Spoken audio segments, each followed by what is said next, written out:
The alarm screamed through the corridors of the confluence, and Doyen knew immediately that something had gone very wrong. He had been working in the engine bay when the first explosion shook the entire ship. Metal groaned. Lights flickered. Then everything went dark except for the emergency red glow that painted the walls like blood. All personnel to evacuation pods. A calm, automated voice announced. Hull breach detected. All personnel to evacuation pods immediately. Doyen ran. His boots hammered against the metal floor as he sprinted toward the nearest pod station. Around him, other beings rushed in panic. He saw a Chitauri scientist stumbling on too many legs, its insect-like body struggling with the ship's artificial gravity as it failed. A crystalline quarret moved past him, its body catching the red light and scattering it into 1,000 colors. The evacuation pod bay was chaos. Beings from a dozen different worlds pushed and shoved, trying to reach safety. Doyen squeezed into Pod 7 just as another explosion rocked the ship. The door sealed with a hiss. Inside the small pod, he found himself pressed against 4 other beings. One was the Chitauri he had seen in the corridor. Another was a creature that looked like it was made of living crystal. The third seemed amphibious with slick blue skin and large eyes. The fourth was a bird-like being with feathers that shimmered even in the dim light. Launch sequence initiated, the pod's computer said. Destination, nearest habitable planet. Hydro 7. Distance, 42,000 kilometers. Brace for acceleration. The pod shot away from the dying ship like a bullet. Through the small window, Doyen watched the confluence break apart in silence. Pieces of it tumbled through space, glowing as they burned. Then the pod turned, and all he could see was the planet below. It was blue, very blue. Almost entirely blue except for tiny specks of green and brown scattered across its surface. Waterworld. The Chitauri muttered in Standard Galactic. Its translator device made the words sound mechanical. 90% ocean coverage. This is not ideal. Not ideal? The amphibious one snapped. For you, perhaps. For me, this is perfect. It made a sound like laughter. The pod shook as it hit the atmosphere. Heat built up outside, making the window glow orange. Doyen gripped his seat and tried not to think about all the ways this could go wrong. The pod wasn't designed for water landings. It was meant for land, for solid ground where you could walk away and wait for rescue. The shaking got worse. Then suddenly it stopped. The pod's emergency thrusters fired, trying to slow their descent. Through the window, Doyen could see they were dropping toward a small island. Green trees, brown sand, blue water stretching in every direction. Impact in 10 seconds, the computer announced. 987, Doyen braced himself. 6, 5, 4. The bird-like creature made a chirping sound that might have been a prayer. 3, 2, 1. They hit water instead of land. The impact threw everyone forward against their restraints. Water crashed over the window, turning everything dark and green. For a moment, Doyen thought they would sink. Then the pod's emergency flotation system activated, and they bobbed to the surface like a cork. The door opened with a hiss, and seawater poured in. The amphibious one laughed again and dove out immediately. The others climbed out more carefully. Doyen found himself waist-deep in warm ocean water, with the island about 200 meters away. Swimming to shore took longer than it should have. The pod had landed badly, and currents kept pushing them sideways. But eventually all 5 of them reached the beach and collapsed on the sand. Doyen lay there for a moment, catching his breath and feeling grateful to be alive. The Chitauri was already on its feet, checking a waterproof device. Communications are functional, it said, but the main ship is gone. Complete destruction. What about rescue? The crystalline being asked. Its voice came out as pulses of light from its body, which the translators converted to words. Rescue ships will come, the Chitauri said, studying its device. But the nearest station is 14 light-years away. At standard speed, they will arrive in 14 days. 14 days, Doyen repeated. He looked around the island. It was small, maybe half a kilometer across. Trees grew thick in the center and the beach was narrow. We can survive 14 days. Perhaps you can, the bird-like creature said. But look. It pointed at the horizon with one wing. Doyen stood up and shaded his eyes. In the distance, he could see other islands, small green dots scattered across the blue, and he could see something else too. Other pods. They had landed on different islands. We separated during descent, the Chitauri said, checking its device again. 5 pods reached the surface. 5 different islands, all within 10 kilometers of each other. So we swim, the amphibious one said. It was called Wern, Doyen learned. Easy. Not easy, the Chitauri Velthar said. Ocean currents on this world are strong. Analysis shows the islands are drifting. In 14 days, we could be separated by hundreds of kilometers. The crystalline being, Bronmul, flashed a series of lights. Then we must reunite quickly. Velthar clicked its mandibles. Negative. New information from the automated beacon. Rescue ships will land at specific coordinates. The largest island in this chain. Currently 50 kilometers northwest of our position. 50 kilometers, Doyen said quietly. He walked to the water's edge and looked out. 50 kilometers of open ocean. No boat, no equipment. Just 5 stranded beings from different worlds trying to survive. The bird Hera can fly, Wern said. Easy for her. Not 50 kilometers, Hera chirped. My wings are built for gliding, not distance. I would fall into the ocean and drown. Then we build rafts, Bronmul's light said. Rafts? Velthar sounded skeptical. With what materials? What tools? With whatever we can find, Doyen said. He was already thinking about it. Already planning. His mind went to the trees on the island, the vines, the dried wood on the beach. We have 14 days. That's enough time. For a human, perhaps, Velthar said. But this will require precision, mathematics, proper calculations of buoyancy and weight distribution. Doyen didn't argue. He had learned long ago that arguing was a waste of energy. Instead, he watched the sun begin to set over the endless ocean. Red light turned the water to fire. In the distance, he could see lights from the other pods, from other survivors on other islands. 14 days, 50 kilometers, no rescue coming early. The other 4 beings began to argue about the best approach. Velthar wanted detailed plans. Bronmul talked about using its molecular restructuring abilities. Wern boasted about superior swimming skills. Hara worried about predators in the water. Doyen listened to them all, but his eyes stayed on the ocean. He watched how the waves moved. He noticed which direction the current flowed. He saw debris floating past, branches, leaves, something that looked like kelp. The ocean was telling him things if he paid attention. We should rest, he said finally. Start fresh tomorrow. The others agreed, still talking, still planning. They moved inland to find shelter under the trees, but Doyen stayed on the beach a little longer. He picked up a piece of driftwood and tested its weight. Light, buoyant, good. He set it down carefully and made a mental note of where it was. Tomorrow, while the others started their complicated plans, he would start watching, observing, learning what this world had to teach him. Because Doyen understood something the others didn't yet. The ocean wasn't their enemy. It was their teacher, and the best students were always the ones who knew how to listen. Velthar began working at dawn. The Chitauri scientist had spent the entire night calculating, and now its multiple limbs moved with quick precision across the beach. Doyen watched from his own island, using a small observation drone that had survived the crash in his pod. The device was one of the few pieces of technology that still worked properly. The formula is perfect, Velthar announced to the others through the communication channel. All 5 survivors could hear each other through their translator devices. I have calculated the exact buoyancy requirements based on this planet's water density. I have measured the gravitational constant. I have analyzed the structural integrity needed for a vessel to carry my body mass across 50 kilometers of open water. On his island, Doyen sat under a tree and listened. He had found some fruit that morning, strange purple things that the pod scanner said were safe to eat. They tasted sweet and helped with his thirst. While he ate, he watched Velthar work through the drone's camera. The Chitauri had gathered materials all over the beach. Pieces of the evacuation pod, branches from the trees, vines, even some kind of resin that oozed from the bark. Velthar had arranged everything in neat piles sorted by size and type. The key is weight distribution, Velthar continued, talking to itself as much as to the others. The pod materials are lighter than the wood but less flexible. If I create a frame using the metal struts and fill the gaps with wood, I can achieve optimal buoyancy while maintaining structural rigidity. Sounds complicated, Wern said through the comm. The amphibious being was on another island, probably swimming in the shallows. Why not just make it simple? Simple?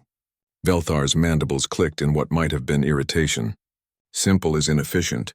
Simple is prone to failure. My species has been building vessels for 3,000 years using precise mathematical models. This is no different, Doyen said nothing. He watched as Velthar began to assemble the raft. The Chitauri worked fast, its many limbs like the legs of a spider, each one knowing exactly what to do. It tied vines with perfect knots. It wedged pieces of metal into the wood at calculated angles. It measured everything twice, 3 times, checking and rechecking. By midday, the frame was complete. It looked strange to Doyen's eyes, too angular, too rigid. The metal struts formed a perfect geometric pattern, like something from a textbook. The wood pieces fit into exact spaces. Even the vines were tied at identical intervals. Phase 1 complete, Velthar announced. Now for the flotation modules. The Chitauri had found some kind of plant that grew near the water. Its stems were hollow and filled with air. Velthar had collected dozens of them and was now attaching them to the underside of the raft frame. But again, everything had to be precise. The stems had to be placed at specific points. The weight had to be distributed according to the calculations. This took hours. The sun climbed high and then began to descend. Velthar never stopped working, never took a break. Its limbs moved constantly, adjusting, measuring, perfecting. "Don't you need to rest?" Hara asked through the comm. The bird-like being sounded concerned. "Rest is inefficient," Velthar replied. "I will rest when the vessel is complete."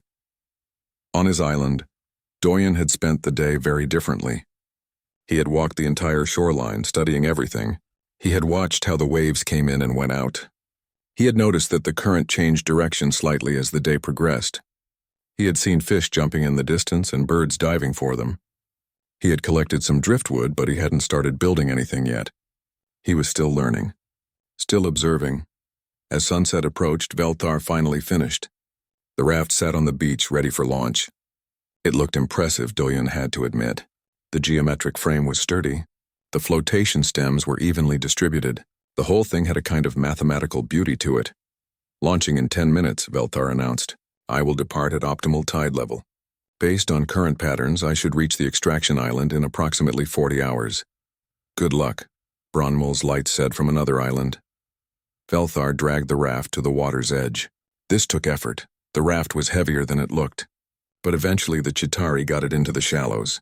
It climbed onto the platform, positioning its body exactly in the center where the calculations said it should be. The raft floated. For a moment, everything seemed fine. Velthar used a long branch as a pole to push away from shore. The raft drifted out into deeper water, riding the gentle waves. "Initial launch successful," Velthar reported. "All systems stable. Buoyancy calculations confirmed." Doyen leaned forward, watching through his drone. Something didn't feel right to him. The raft was floating, yes, but it sat wrong in the water. Too stiff, too unyielding. When waves came, the raft didn't ride them, it fought them. Encountering minor wave resistance, Velthar said. The Chitauri was now about 50 meters from shore, within acceptable parameters. Then the wind picked up. It wasn't a strong wind, just an evening breeze. But the raft caught it wrong. The flat geometric surface acted like a sail, but not in a good way. The wind pushed the raft sideways, spinning it. "Adjusting position," Velthar said. There was a note of concern in its voice now. The Chitauri tried to use its pole, but the raft was too rigid to maneuver easily. It turned, but slowly, fighting the wind and waves. A larger wave came. Not huge, just bigger than the others. The raft hit it head-on instead of riding over it. Water splashed across the platform. The rigid frame didn't flex or give. It took the impact like a wall. Experiencing instability, Velthar's voice was tight now. The raft was rocking, tilting. The perfect weight distribution was working against it. With everything so precisely balanced, any shift became a problem. "Get back to shore," Hara shouted through the comm. "Negative." "I can compensate," Velthar started to say. Another wave. Bigger this time. The raft tilted further. Velthar tried to shift its weight, but the rigid frame meant there was nowhere to move. The geometric perfection became a cage. The raft flipped. One moment it was right side up. The next it was upside down in the water. Velthar went into the ocean with a splash. For a few seconds there was silence on the comm. Then Velthar's voice came back, sputtering. "I'm unharmed. Swimming back to shore." Doyen watched the Chitauri struggle through the water. Velthar could swim, but not well. Its body wasn't designed for it. But slowly, fighting the current, the Chitauri made it back to the beach. The raft drifted away, still upside down, carried by the wind. For a long time, no one said anything over the comm. Doyen could hear Velthar breathing hard on the beach, exhausted and probably frustrated. Finally, Wern spoke. "What happened?" Your calculations were perfect, you said. They were perfect, Velthar said quietly. The mathematics were flawless. The buoyancy was calculated correctly. The weight distribution was optimal. Then why did it fail? Bronmull asked. I don't know. Velthar sounded lost. The number said it would work. Every formula, every equation pointed to success. But the ocean didn't follow the calculations. Doyen understood, but he didn't say anything yet. Velthar needed to figure it out alone. The problem wasn't with the math. The problem was thinking that math was enough. The ocean wasn't a textbook problem. It was alive, changing, unpredictable. You couldn't calculate it. You had to feel it. I will try again tomorrow, Velthar said, but the confidence was gone from its voice. I will adjust the calculations. Add safety margins. Account for wind resistance. Maybe, Doyen said carefully, speaking for the first time. Or maybe the raft needs to be less perfect. Less perfect? Velthar sounded confused. That makes no sense. Perfection is the goal. On paper, maybe, Doyen said. But out there? He gestured toward the ocean, though no one could see him. Out there things need to bend, to flex. To adapt, Velthar didn't respond. Doyen could imagine the Chitauri sitting on its beach, looking at all the calculations, trying to understand how perfection had failed. On his island, Doyen stood and walked to the water. He picked up the piece of driftwood he had found the day before. It was old, weathered by years in the ocean. Not perfect, not geometric, but it had survived. It had bent with the waves instead of fighting them. It had lasted. He set the wood down carefully and looked out at the darkening ocean. Tomorrow Velthar would try again with new calculations. Bronmull would probably start building something too. And Doyen? He would keep watching, keep learning, because the ocean was teaching him even if the others couldn't see it yet. And when it was time to build, he wouldn't build from calculations. He would build from understanding. 3 days had passed since Velthar's raft had capsized. The Chitauri was still trying to rebuild, making adjustments to the calculations but moving slower now. Less confident. On another island, Bronmull had decided it was time to show everyone how things should be done. Doyen watched through his drone as the crystalline being stood at the center of its island. Bronmull's body caught the morning light and scattered it into rainbows across the sand. It was beautiful, Doyen thought. Like watching a living diamond. I will demonstrate proper construction, Bronmull's light pulses announced through the translators. The Chitauri failed because it relied on primitive materials. I have advantages that organic beings lack. What advantages? Warren asked, sounding curious despite itself. Molecular restructuring, Bronmull explained. The crystalline being placed one of its limbs against a large stone near the beach. My species can reshape matter at the atomic level. Watch. Doyen leaned forward, interested now. He had heard of the quarite abilities, but had never seen them in action. Through the drone's camera, he watched as the stone began to change. It rippled like water, then hardened again into a new shape. What had been a rough boulder became a smooth, flat panel. Impressive, Hara chirped from her island. This is only the beginning. Bronmull's lights flashed with what might have been pride. The crystalline being moved around its island, touching stones, touching the thick vines that grew everywhere, touching even the trees. Wherever it touched, matter changed, reshaped, became something new. By midday, Bronmull had created something remarkable. The raft was unlike anything Doyen had seen. It was perfectly geometric, like Velthar's, but made from a single continuous material. Bronmull had somehow merged stone and plant matter into a kind of hybrid substance. The surface gleamed in the sunlight. Every angle was exact, every edge was sharp and clean. Beautiful, Velthar admitted through the comm. Even the Chitauri, still nursing its pride from the failed launch, sounded impressed. Beauty and function combined, Bronmull's light said. This vessel will not fail like the previous attempt. The material is uniform throughout. No weak points. No joints to break. No possibility of separation. Doyen studied the raft carefully. It was impressive, certainly. A work of art, but something bothered him about it. The way it sat on the sand seemed wrong. It looked heavy. You're launching soon, Warren asked. Immediately, Bronmull replied. I see no reason to delay. The construction is complete and perfect. The crystalline being pushed the raft toward the water, or tried to. The raft didn't move easily. Bronmull had to push hard, digging grooves into the sand. When it finally reached the water's edge, Bronmull paused, flashing lights that the translator struggled to interpret. Minor resistance, Bronmull said finally. The vessel is denser than anticipated, but this will only add stability in the water. Doyen wasn't sure about that. He had spent the last 3 days studying the ocean, and one thing he had learned was that weight mattered. Too light and the waves pushed you around. Too heavy and, well, he was about to find out. Bronmal pushed the raft into the shallows. It slid into the water with a splash. For a moment it floated. The crystalline being climbed aboard, its body reflecting the light in dazzling patterns. The raft bobbed once, twice, then it began to sink. Slowly at first. The water crept up over the edges. Bronmal shifted position and the lights from its body flashed rapidly. Confusion, then concern. Buoyancy issue detected, the quarite announced, trying to sound calm. Compensating, but there was no easy compensation. The raft continued to sink inch by inch. It wasn't capsizing like Velthar's had. It was simply going down, pulled by its own weight. Bronmal tried to reshape part of the vessel while still on it, touching the surface and attempting to make it lighter. The material rippled and changed, but it didn't help much. Too much of the raft was already underwater. Get off. Hera's voice was sharp with worry. Before it pulls you down. Bronmal hesitated, its lights flickering indecisively. Then as water began to wash over the surface, the crystalline being finally stepped off. The raft sank faster without its weight to slow the descent. Within seconds, it was gone beneath the surface, leaving only ripples behind.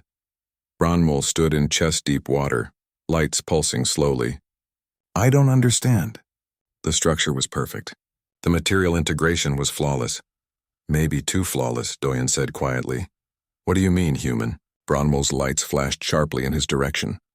Doyen chose his words carefully. You made everything the same. Stone and plant merged together. But stone is heavy. Plant matter is lighter. By mixing them, you made everything medium heavy. The whole raft became one dense thing. The uniformity was the strength, Bronmal insisted, but the lights were dimmer now, less certain. In a building, maybe, Doyen agreed, but a raft needs different materials doing different jobs. Light stuff to float, heavy stuff for weight down low to balance. If everything is medium, nothing works right. Bronmal waded back to shore, lights pulsing in thought. Then I will make adjustments. Create a new vessel with calculated density variations, lighter materials above, denser below. For the next 2 days, that's what Bronmal did. The crystalline being worked tirelessly, creating new materials, testing their weight in water, adjusting the molecular structure. The second raft was more sophisticated than the first. It had layers, light material on top, heavier below. The proportions looked better to Doyen's eye. The launch went better this time. The raft floated properly. Bronmal climbed aboard and it stayed afloat. The crystalline being even managed to move about 50 meters from shore, using a reshaped branch as a paddle. But then another problem emerged. The raft was so large and solid that it was hard to steer. When waves came from the side, the vessel barely responded. It just plowed through the water in whatever direction it was already going. Bronmal tried to turn it, paddling hard on one side, but the raft was too heavy, too rigid. It barely changed course. Control difficulties, Bronmal reported, lights flashing with frustration. The vessel responds slowly to steering inputs.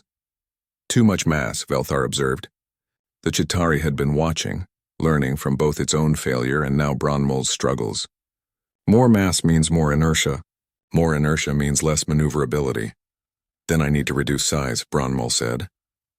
A third raft followed, smaller this time, lighter. It steered better, responded to the paddle. Bronmal managed to get nearly a kilometer from shore before the next problem appeared. The smaller raft, being lighter, got pushed around more by the wind and waves. When a strong gust came up, it spun the raft sideways. Bronmal corrected, but then a wave hit from a different direction, spinning it back. Doyen watched it all from his island. He had seen this pattern before in his years as an engineer. Someone with great skill in one area trying to apply it to a different problem. Bronmal could reshape matter in amazing ways, but the quarate was trying to engineer a solution when what was needed was simpler. Fourth design, Bronmal announced the next day, sounding tired now. The lights weren't as bright, combining elements of the previous attempts. Medium size for stability, layered density for buoyancy, reinforced steering capabilities. This raft was the most complex yet. Doyen could see how Bronmal had tried to solve every problem from the previous versions. There were different sections with different densities. There were built-in channels to help with steering. There were even small fins that the quarite had shaped to help with stability. It floated well. It steered reasonably. But it had taken 5 full days to build, and Bronmul was exhausted. The crystalline being sat on the beach next to the raft, lights pulsing weakly. "I need to rest before attempting the journey," Bronmul admitted. "The molecular restructuring requires significant energy. I have depleted my reserves." "How long?" Hara asked gently. 2 days. Perhaps 3. Bronmul's lights dimmed further. "The vessel is ready, but I am not." Doyen understood the problem now. Bronmul had the ability to create amazing things, but every creation took energy and time. The quarite had burned through its strength trying to make the perfect raft, solving problems that might not have existed if the design had been simpler from the start. On his island, Doyen looked at what he had gathered. Simple driftwood, dried vines, some hollow reeds, nothing fancy, nothing restructured or molecularly altered, just materials as the ocean had provided them. He had been testing them in small combinations, learning what floated best, what tied together strongest, what bent instead of breaking. "Bronmul," he said into the calm, "your raft is impressive, really impressive. But can I ask something?" "Yes, human?" The lights were dim but attentive. "Does it need to be that complicated? All those different densities and channels and fins?" There was a long pause. Then Bronmul's lights flashed slowly. "I have the ability to make these things. Why would I not use my abilities?" "Because abilities have a cost," Doyen said gently. "And sometimes the simpler thing works just as well.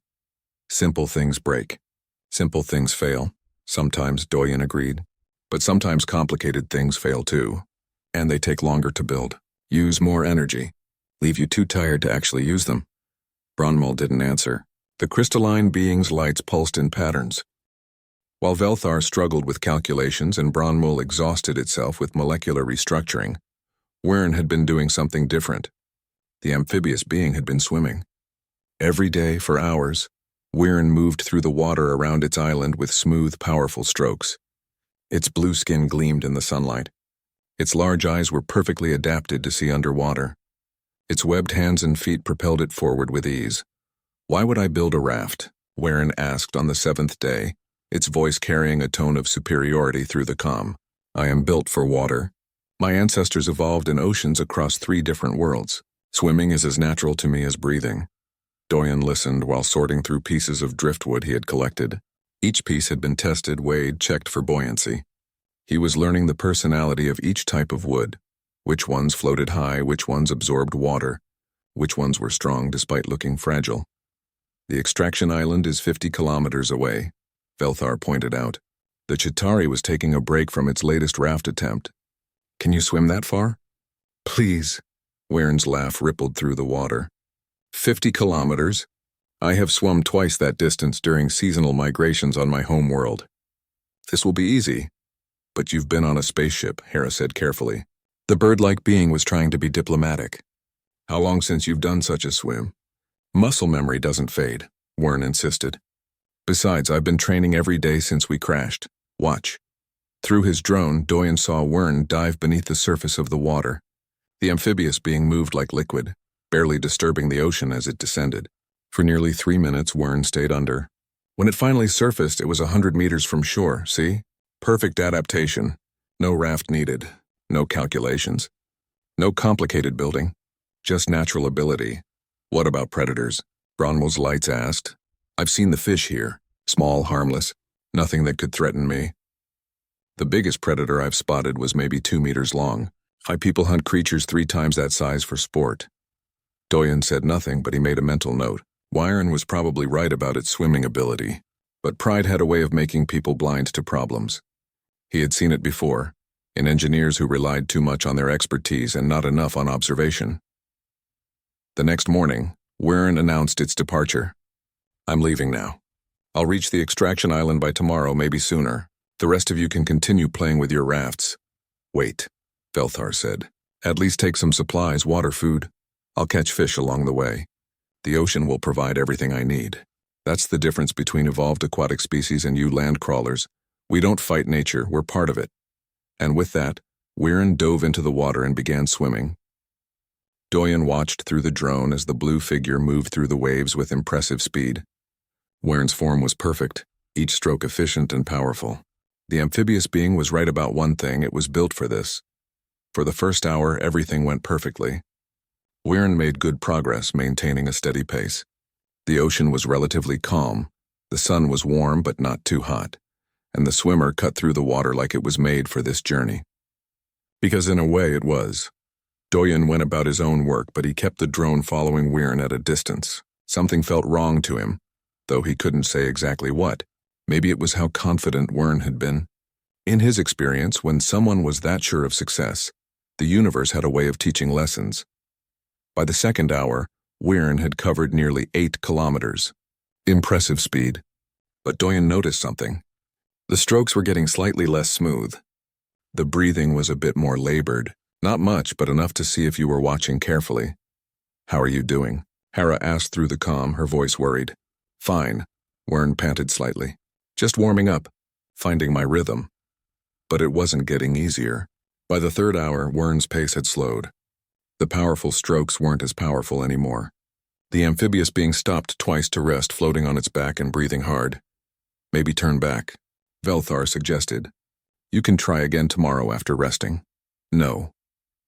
Wirren's pride flared through the exhaustion. "I'm not giving up like you did with your raft, Chitauri. I don't quit." Doyen watched the drone feed carefully. Wirren was about 12 kilometers from the starting island now, still strong enough to swim back if needed. But if the amphibious being went much further, then the first predator appeared. It wasn't one of the small fish Wirren had mentioned. It was bigger, much bigger. The drone's sensors estimated it at nearly 5 meters long, with a streamlined body built for speed. It circled Wirren at a distance, curious but cautious. "Wirren," Doyen said quietly into the comm, "there's something in the water with you. Something big." "I see it," Wirren replied, trying to sound calm. "Just a curious fish. They're checking me out. Happens all the time." But Doyen could hear the uncertainty in the amphibious being's voice. Wirren had claimed to be an apex predator on its home world. Here, on this strange planet, it might not be. The fish circled closer. Then another appeared. And another. They didn't attack, but they didn't leave either. They swam around Wirren in wide circles, their movements synchronized in a way that suggested intelligence. Hunting intelligence. "Keep swimming," Bronmal's lights advised. "Show no fear. Predators respond to weakness." Wirren started swimming again, but the pace was slow now. The amphibious being was tired, and the presence of the predators was making things worse. Stress burned energy faster than physical effort did. For another hour, Wirren continued forward with the fish following. The swimmer managed another 5 kilometers, but the cost was visible. The strokes were ragged now. The breathing was harsh and desperate. Every few minutes, Wirren had to stop and rest, and each time the predators circled closer. "I'm turning back," Wirren finally admitted, voice tight with exhaustion and fear. "The fish are getting too aggressive. Can you make it?" Hara asked, voice sharp with concern. I think so. If they don't attack." But turning around made things worse. The predators sensed the change in direction, the weakness in the movements. They interpreted it as prey behavior. One of them rushed in close, bumping Wirren hard with its snout. "Testing." Wirren yelped and tried to speed up, but there was nothing left in the tank. The amphibious being had burned through its energy on the outward journey. The return trip was becoming a nightmare. "Splash," Doyen called out suddenly. "Make noise. Big splashes. Scare them."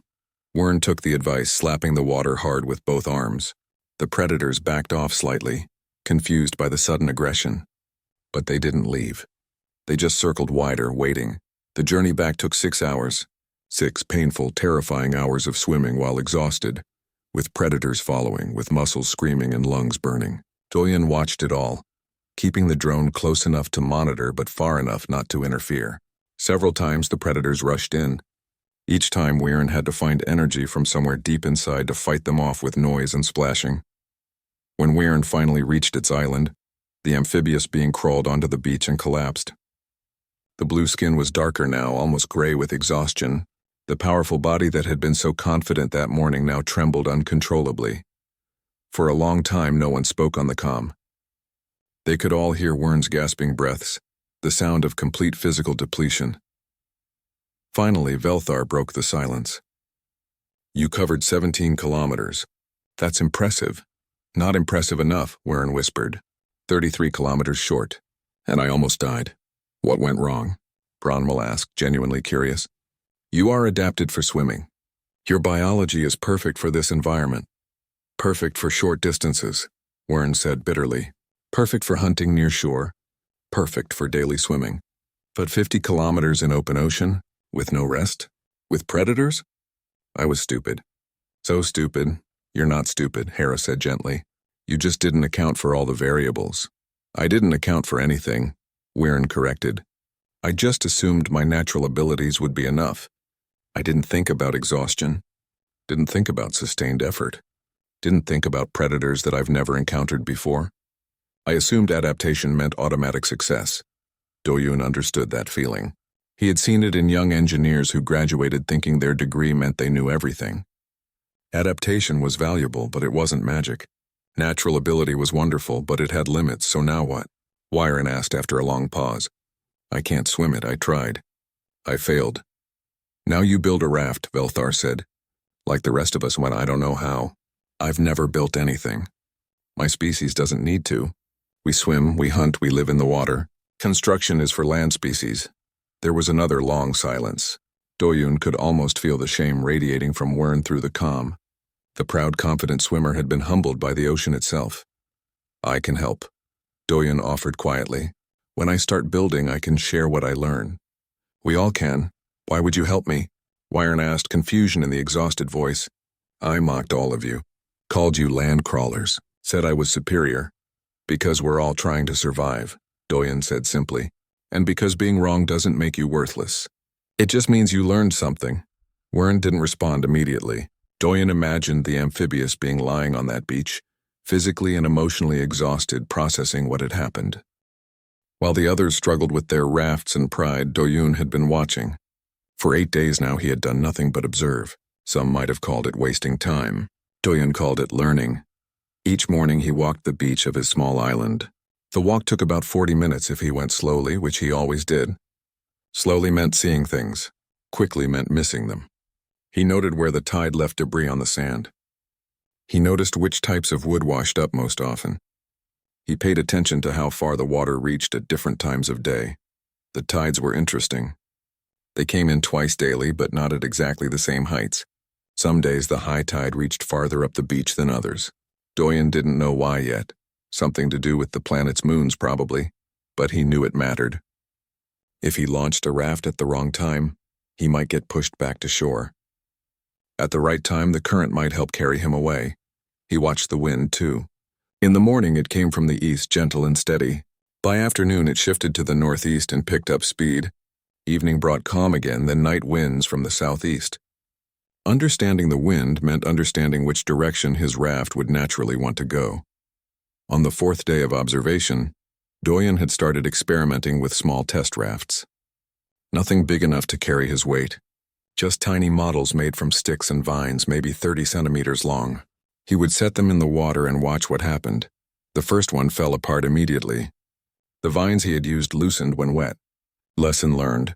The second one floated but spun in circles. The weight distribution was wrong. Back to shore. Try again.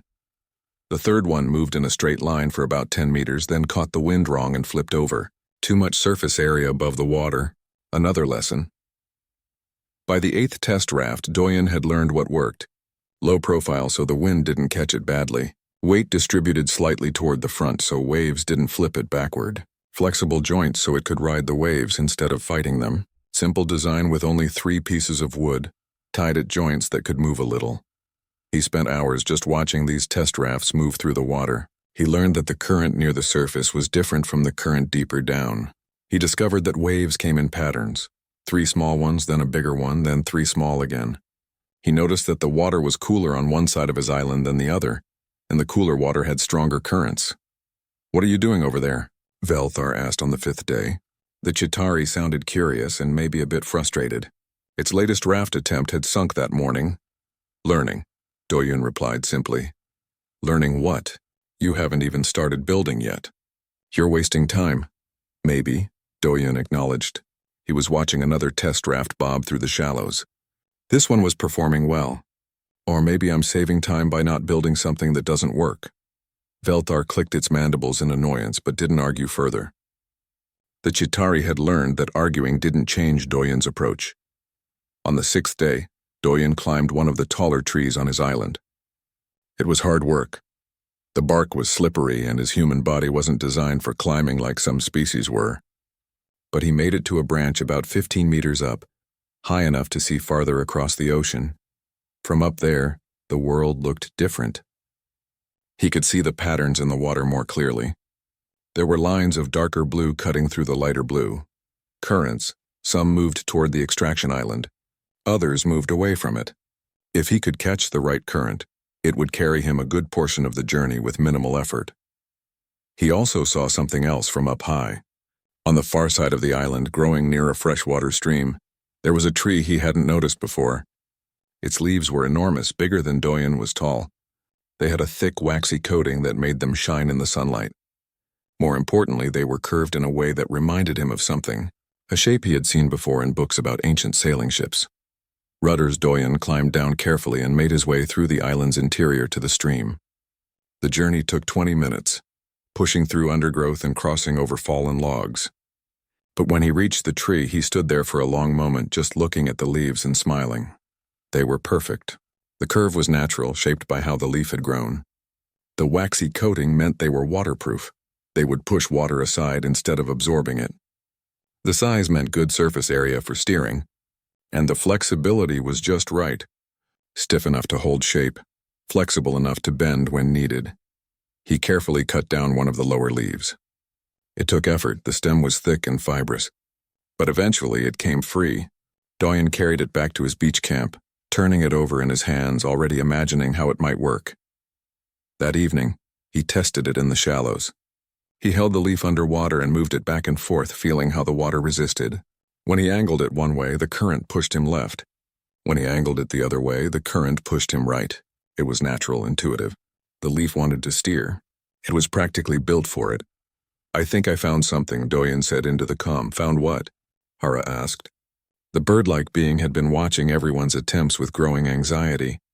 She couldn't swim like Wern and couldn't build like the others. A way to steer. "You know that big tree on the north side of your island? The one with huge leaves? That's the one. Try cutting a leaf down. See if it works the way mine does." There was splashing over the comm as Hera went to investigate. Then a few minutes later, excited chirping. "It pushes the water. When I hold it in the stream, it pushes. That's a rudder," Doyen explained. "Old sailing ships on Earth use them. The big ones were made of wood, but the principle is the same. You put it in the water at the back of your boat, and when you turn it, it pushes water one way, which makes the boat go the other way." "This could work," Velthar said, and for the first time in days, the Chitauri sounded hopeful. A steering mechanism that doesn't require complex engineering. Just natural materials used intelligently. Over the next 2 days, everyone found and tested the leaves. Bronmal had to reshape part of one to make it work properly, but even the crystalline being admitted, the basic design was sound. Wyrn discovered that the leaf could also be used as a paddle when swimming alongside a raft, saving energy. But Doyen wasn't done observing. On the 9th day, he noticed something else. The driftwood that collected on his beach came in different types. Some were from local trees, still relatively fresh, heavy with absorbed water. But others were older, lighter. They had been in the ocean for months, maybe years. The salt and sun had dried them out, making them incredibly buoyant. These old pieces were the best for raft building. They floated high in the water. They were still strong despite their age. They were already weathered, so water wouldn't soak into them further and make them heavier. Nature had seasoned them perfectly. Doyen began collecting these pieces specifically. He sorted them by size and weight. He tested each one in the water, seeing how high it floated. He tied 2 pieces together and tested them as a pair. Then 3 pieces. Then 4. He learned that certain types of wood worked better together. The darker, denser pieces made good frames. The lighter pieces made good floats. And the medium pieces were perfect for connecting the two, creating a structure that was both stable and buoyant. "You're still not building a full raft," Bronmal observed on the 10th day. The crystalline being had started a new, simpler design and was making good progress. "Why? Not ready yet," Doyen replied. He was testing a joint where 3 pieces of wood came together, seeing how much stress it could take before the vines holding it began to slip. We only have 4 days left. Bronmol's lights flashed with concern. If you wait too long, you won't reach the extraction point in time. I'll have enough time, Doyen said calmly.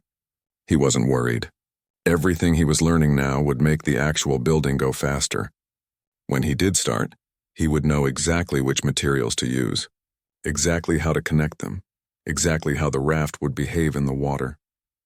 That night, as the sun set over the ocean, Doyun sat on the beach and ran through the design in his mind. He didn't draw plans like Velthar would. He didn't need to.